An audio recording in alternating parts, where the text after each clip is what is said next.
Welcome to our deep dive all about eggs. You sent over some fascinating excerpts from a book called EGGS Food by Victor Joseph, Vino P. Yeah. Ah. It's a pretty comprehensive look at everything egg-related. Exactly. And it seems like you want to go beyond the usual scrambles and fried, so we're going to crack this open Uh-huh. I see what you did there. and see what we can yoke about. Get it? Okay, I get it. You're on a roll today. All right, let's get serious. So, the history of eggs as food. I was honestly surprised to learn that humans have been eating eggs for millions of years. Yeah, long before we even thought about domesticating chickens. That's what's so wild. The book says chickens were domesticated for their eggs around 1500 BCE in Southeast Asia. But humans were already enjoying eggs as hunter-gatherers. Way before that. That makes so much sense when you think about it, though, right? Eggs are a readily available source of protein. And tons of other essential nutrients. Really key stuff, especially for early humans. Absolutely. And they clearly became important in all sorts of cultures. The book talks about ancient Romans having a whole course dedicated to eggs. At the beginning of their meals. Can you imagine? And get this, they even had a superstition about crushing the shells afterwards. To prevent evil spirits from hanging out inside. Isn't that wild? It just goes to show how important eggs were to them. Even woven into their beliefs. Definitely not just food. Right. But like with all foods, it wasn't always smooth sailing, I guess you could say. The book mentions that during Lent in the Middle Ages, eggs were forbidden. Oh, right. Makes sense from the religious aspect of fasting, of course. Yeah. But the book also points out some practical reasons, too. Really? Like what? Well, Lent often happened during lean times. So forbidding eggs was a way for farmers to conserve their feed. And give their hens a break from laying. Exactly. A good reminder that food practices are often tied to cultural and environmental factors. Fascinating. Okay, enough about Lent. Let's talk about all the different kinds of eggs we can eat. I was blown away by how many there are. It's more than just your average chicken egg at the grocery store, that's for sure. I knew about chicken, duck, maybe quail. But this book really takes you on a global tour of edible eggs. It's not even just about the different species, but also how those differences translate into... Different culinary uses. Precisely. Uh-huh. Like you mentioned duck eggs. I've heard they're fantastic for baking. But I'm not really sure why. Is it just that they have a richer taste? Well, the richer taste is definitely part of it, but duck eggs also have a much higher fat content compared to chicken eggs. Ah, so it's not just about the flavor. Nope.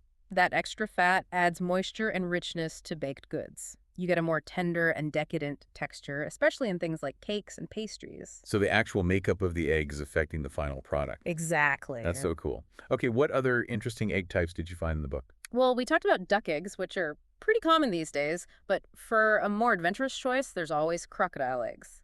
Wait, hold on. Crocodile eggs. Yeah. They're popular in some parts of Asia and Australia, but I have to warn you, they have a very strong fishy taste. Crocodile eggs. I don't think I'm brave enough for that. Yeah. But why would people eat them then? Well, they are high in lecithin. Okay, what is lecithin? I've heard of it, but... It's a type of fat that's naturally found in lots of foods, including eggs, of course. It's thought to have some health benefits, like supporting brain function and helping with cholesterol metabolism. Maybe the fishy taste is worth it then. Okay, so we've got chicken eggs for everyday use, duck eggs for baking, crocodile eggs for the truly adventurous. What else should we crack into? Let's talk about emu eggs. They're huge, about the size of a dozen chicken eggs. And they have this beautiful dark green shell with speckles. Wow, I can't even imagine cracking one of those open. What do they taste like? They're rich and creamy, similar to a very flavorful chicken egg, but with a slight buttery note. And you might be surprised to learn they're actually lower in cholesterol than chicken eggs. Interesting. So even though they're richer in flavor, they're not necessarily higher in cholesterol? Not always. It's all about the specific type of egg. I'm noticing a trend here, though. It seems like the larger eggs have a richer flavor. The book mentions goose eggs too, right? Yes, goose eggs are definitely large, about twice the size of a chicken egg. And their flavor is very dense, sometimes even a bit gamey. Gamey. But they are higher in cholesterol, so they might not be for everyone. Yeah, it seems like there's often a trade-off. The more intense the flavor, the higher the fat content. Often, but not always. There are always exceptions. This is all so interesting. It's really making me see eggs in a whole new light. It really opens your eyes to how much biodiversity impacts our culinary experiences. Before this deep dive, I just thought of eggs as, a simple breakfast staple. Yeah. But now I'm seeing them as this diverse ingredient With unique properties. and a whole world of flavors and textures to explore. Exactly. And we've really just scratched the surface here. The book goes on to talk about guinea fowl eggs, ostrich eggs, pheasant eggs, even pigeon eggs. Whoa, hold on. Pigeon eggs. Are those even big enough to eat? This is blowing my mind. I always thought, eggs were just eggs, but there's so much variety. Right. Each type has its own unique qualities. This is incredible. Okay, what about those guinea fowl eggs? I've heard chefs rave about them, but I feel like they're hard to come by. Oh, they're definitely a delicacy. They have a thick, oatmeal-colored shell with these brown speckles. And they're prized for their flavor. Really rich and intense, even more so than chicken or duck eggs. Wow. The yolk is proportionally larger than the white, which is part of what gives them that rich flavor. They're kind of like the gourmet option in the egg world. Okay, so we have everyday eggs, baking eggs, adventurous eggs, and now gourmet eggs. This is amazing. What about those pigeon eggs you mentioned? I'm so curious. They are pretty small, about the size of a large olive, but they have a delicate flavor and a denser texture compared to chicken eggs. Wow, so there really is an egg for every occasion. Now, Right. tell me, how do you cook all these different types of eggs? Are the methods the same as with chicken eggs? A lot of the methods are similar, but, the nuances of each egg type can really shine through depending on how you cook them. Your source material goes into a bunch of different techniques. Awesome. I'm pretty comfortable with the basics, frying, scrambling, Sure, of course. but I'm always up for trying new things, Oh. especially with some of these more unusual eggs. Well, one that caught my eye was baking, or shirring eggs. Shirred eggs, I've heard of those. That's where you crack the eggs into individual Right, ramekins with baking dish. Yeah. and bake them in the oven. Right. Super simple. Elegant, too. But wouldn't all these different types of eggs cook differently, even if you're using the same method? Yeah, you're right. The timing and even the ideal doneness would definitely vary, like a duck egg, for example. Oh, right, with that larger yolk. And all that extra fat. Yep. It would probably need a little less time in the oven than a chicken egg Right. to get that creamy texture. Exactly. You get it. Okay, so it's about understanding the characteristics of each egg type. You got it. Speaking of egg types, let's talk about those classic boiled eggs and always trying to avoid that green ring around the yolk. Any tips? The book actually has a really good step-by-step guide for boiling eggs to different levels of doneness. The key is to bring the water to a rolling boil first. Then turn off the heat and just let the eggs sit in that hot water. For however long you want, depending on how done you like them. Right. This gentle cooking method helps to prevent that overcooking and that green ring. Which is actually harmless, I think. Totally harmless, just doesn't look very appetizing. Yeah, not so pretty. It's just a reaction between the iron in the yolk and the sulfur in the white. Science. All right, what about fried eggs? Those are a breakfast staple for me. It's classic. But I'm always trying to get that perfect jammy yolk. You and everyone else. Does the book have any tips for that? Well, it emphasizes that yolk doneness really comes down to personal preference. Of course. Some people love a runny yolk. Some prefer it cooked through. It's really up to you. I like mine somewhere in between. For that jammy yolk, or it's set but still a bit soft in the center, the book recommends using lower heat and then basting the egg white with some hot oil or butter while it cooks. Basting, huh? I've never tried that. It helps to ensure that the white cooks evenly without overcooking the yolk. Interesting. I'll definitely give that a try. Now, what about poached eggs? They always seem so elegant. And intimidating. Exactly. Any tricks for getting that perfect shape? I always end up with, like, these weird shapeless blobs. Poaching eggs definitely takes some practice. But the book breaks down the steps really well. Fresh eggs are key, for one thing. So older eggs aren't as good. Older eggs tend to spread more when you crack them into the water. So fresh is best. Got it. And creating a gentle vortex in the simmering water before you add the egg can also help. A vortex, what do you mean? Just like swirl the water around a bit with a spoon to create a little whirlpool. Okay. It helps the white wrap around the yolk more neatly. And you get a nice compact shape. Oh, that makes sense. I usually just crack the eggs directly into the water. And hope for the best. Pretty much. I never thought about swirling the water first. What about vinegar? I've heard you're supposed to add a splash of vinegar to the water. That's right. The vinegar helps the white set faster. So it's all about controlling the cooking process as much as possible. Exactly. Okay, I'm adding create a vortex to my poached egg checklist. Now, on to another tricky egg dish. Omelets. Any advice for making them light and fluffy? The book really stresses the importance of whisking the eggs thoroughly. You want to incorporate as much air as possible. That's what creates that light texture. Air is key. Yep. And a good nonstick pan is essential, of course. Of course, so they don't stick. Right. And the biggest tip is to avoid overcooking. You want the omelet to be set. But still a little creamy in the center. That's the sweet spot. So low and slow for omelets. What about frittatas? The book mentions those too. What's the difference between a frittata and an omelet? I'm always getting them confused. A frittata is kind of like an omelet's Italian cousin. They both start on the stovetop, but a frittata usually finishes in the oven. Ah, so it's a different cooking method. Exactly. That slower, more even cooking in the oven gives the frittata a denser, more custard-like texture.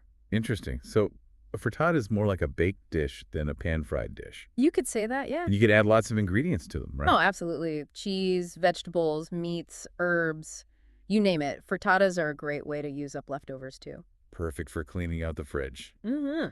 I like it. Okay, we've covered a lot of cooking techniques. But what about preserving eggs? I know fresh is always best, Of course. but sometimes you need to make them last a bit longer. That's right. And your source material has a whole section on preservation techniques. Okay, good. Yeah. Because I'm definitely guilty of sometimes letting eggs sit in my fridge for longer than I probably should. Well, the simplest method is refrigeration, of course. But did you know that fresh eggs can actually be stored at room temperature for up to a week? Really? I always thought they need to go straight into the fridge. What's the science behind that? Well, fresh eggs have a natural protective coating on their shells called the bloom, The bloom, okay. and it seals those pores in the shell, preventing bacteria from getting in. Interesting. So refrigeration helps to preserve the bloom. It does. But as long as that bloom is intact, room temperature is fine for a short period. Good to know. But what if you want to store eggs for longer than a week? The book mentions something called water glassing, right? I have no idea what that is. Yeah, water blasting is a really cool traditional method that's been used for centuries to preserve eggs without refrigeration. Hold on. Centuries. Yep. You basically submerge the eggs in a solution of lime and water. Lime, like the fruit. Like calcium hydroxide, it's an alkaline substance. Okay, so not the fruit. But why lime? It creates this alkaline environment that stops bacteria from growing. Wait, so you're telling me I can store eggs for months without refrigeration just by putting them in lime water? That's right. It sounds strange, but it really works. The lime water creates this barrier on the eggshell. That prevents air and bacteria from getting in. Exactly. And the alkaline environment helps to preserve the quality of the egg inside. That is so cool. I'm adding try water glassing to my to-do list. It's amazing how resourceful people were back then. Absolutely. Necessity is the mother of invention, as they say. So we've got refrigeration, water glassing. What other preservation methods does the book talk about? Well, freezing is another option. You can freeze whole eggs, whites, or yolks. Just like that. There are a few tricks, though. Like for whole eggs, you need to whisk them before you freeze them. Why is that? Otherwise, the yolks can get kind of gelatinous when they thaw, not very appetizing. Ooh, yuck. Good tip. And hard-boiled eggs don't freeze well at all, so keep that in mind. Noted. What about dehydrating eggs? Is that a thing? It is. It's actually a really clever way to create a shelf-stable powder that you can use for things like scrambled eggs, omelets, or baking. So you're basically removing all the moisture. Exactly, and the powder lasts for ages. That's pretty convenient. It is, especially for things like camping or, emergency preparedness. Makes sense. Okay, so we've got refrigeration, water glassing, freezing, and dehydrating. That's a lot of options. Yeah. I feel like I'm becoming an egg preservation expert. Haha. There's a method for every need. This deep dive is really making me rethink eggs. But before we wrap up, we have to talk about nutrition. Eggs get kind of a bad rap sometimes. Right, because of the cholesterol. Exactly. So are they good for you or not? Let's break it down. So are eggs a nutritional powerhouse or are they a cholesterol bomb? Help me out here. Well, like we were talking about before, it's not that simple. It's not just one or the other. Right, there's always nuance. Always. The book highlights that eggs are a really good source of nutrients. Which we want? Of course. We're talking protein, vitamins A, D, E, and B complex, Okay, hitting all the vitamin groups there. and minerals like iron, choline, and zinc. So that sounds pretty healthy. Yeah, eggs definitely offer a lot Yeah. nutritionally. But there's the cholesterol thing, like you mentioned. Right, that's what always makes me hesitate. And the book acknowledges that concern, too. It says that while eggs are high in cholesterol, the research on how that directly impacts heart health is kind of mixed. Mixed. What does that mean? Basically, the science isn't settled. Some studies show a link between dietary cholesterol and heart disease, but others don't. So it's not as simple as saying eggs are good or bad. Exactly.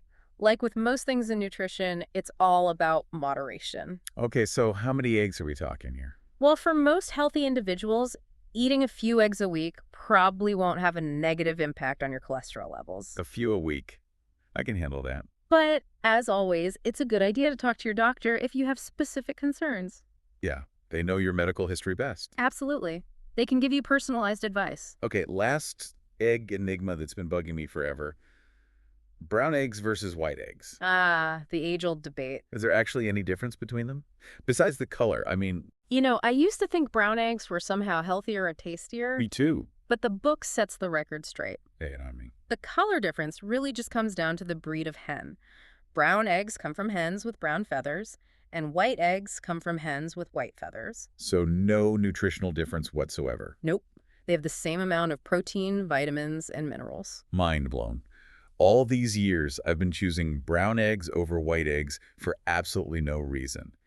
This deep dive has seriously busted so many egg myths. I know, right? It's amazing what you can learn when you really dig into a topic. Speaking of digging in, let's recap what we've yoked about today. I see what you did there. I couldn't resist. All right. So we've covered egg history, From ancient times to modern day, the incredible variety of eggs you can eat, chicken, duck, emu, even crocodile. all those different cooking techniques, From basic frying to fancy poaching, and of course, how to preserve those precious eggs. so they stay fresh and delicious. We even tackled the big nutrition question. Are eggs good or bad? And the answer, as it often is. It's complicated, but in moderation, eggs can definitely be part of a healthy diet. Exactly. I feel like I've earned an honorary doctorate in egg studies. This deep dive has really changed my perspective.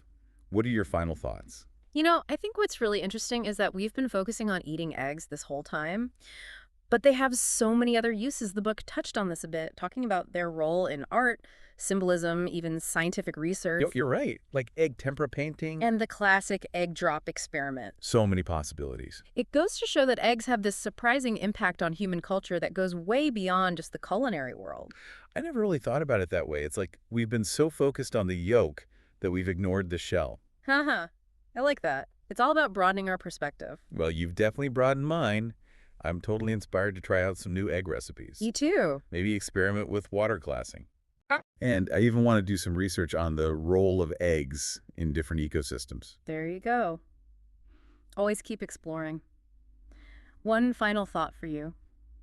Think about the journey of an egg, from the farm to your table. And all the people and processes involved. It's a good reminder that even simple foods have really complex stories to tell. That's such a great point. I'm never going to look at an egg the same way again. This has been such an eye-opening deep dive, I agree. and I can't wait to see what we uncover next. Until next time, happy exploring.